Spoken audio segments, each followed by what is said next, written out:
The field stuff that you're discussing and about a cooling market right now. Why is that, do you think? Do you think it's because the Bears have been too open about their willingness to No. trade him, or because No. just no interest right now?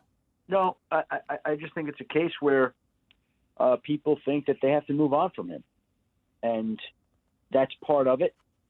And so if you know you have to move on from somebody, then the value might not be as great.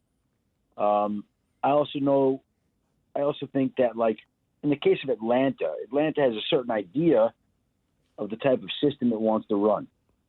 And I think Raheem Morris, who comes from the Rams, and Zach Robinson, their offensive coordinator, who comes from the Rams, they want to run the Rams system. So who's going to be better to run that system?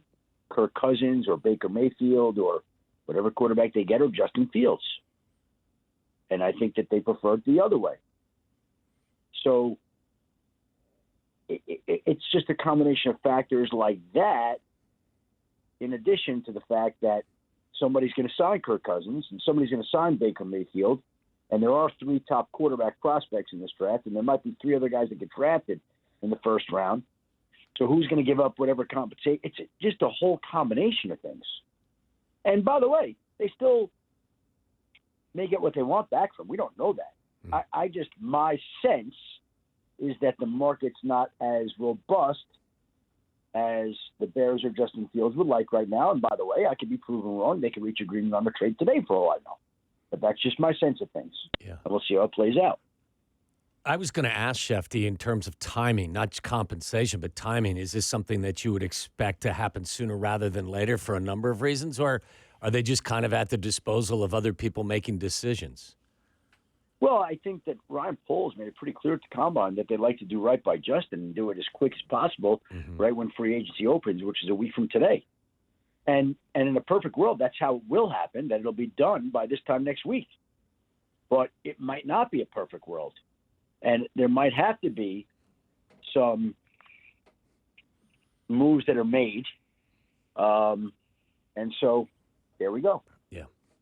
That's what I'm saying. Like, where do you draw the line? That's a fine line, too, isn't it? Like, if you don't hear what you want to hear, how long do you keep a hold of him, waiting to hear what you hear, knowing that you may never hear what you want to hear? Well, that's going to be the challenge that they're going to be facing here. And they're going to have to decide how they want to handle that. And ultimately, do you say, you know what, we're going to hold out for more compensation, or do you bail and take a little bit less than you thought you get, or do you say, you know what, we're not getting what we want, let's just hold on to the guy because quarterbacks are currency, and the moment somebody loses a quarterback, maybe Justin is the guy that they want. I mean, that's something that they're going to have to go through. If an offer doesn't materialize the way that they would like it to, which it might. Is there any chance the Bears are pulling one of the biggest head fakes of all time, and they just want to trade the number 1 overall pick and keep Justin? I don't believe that that's the case. So this is Caleb Williams or bust. That's my read into it. I mean, we'll see, how it works out. There's still a lot of time and a lot of things that could change before the draft in 7 or so weeks. A lot of things can still happen. But if you're asking me today how I think it'll go, yes, I believe ultimately that when draft night rolls around, I believe that the Bears will choose to go in a direction with Caleb Williams. That's what I believe. I would make a request as well that we don't use the name Caleb Williams and the word bust in the same sentence. I'm a little fragile right now as a Bears fan. You're right. Sorry. So just going forward, just my simple request, selfishly. So I that was gotcha. directed at Sylvie, not at you. No, Schefter. yeah.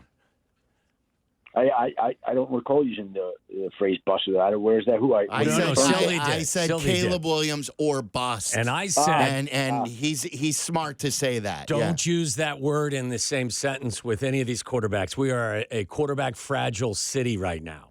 Yeah. Well, I believe they'll wind up casting their lot with a guy who's a incredibly talented player, and it'll be up to them to bring him along the right way and make sure that he fulfills all the talent and potential that he has. Amen. Yeah. Schefter, great stuff.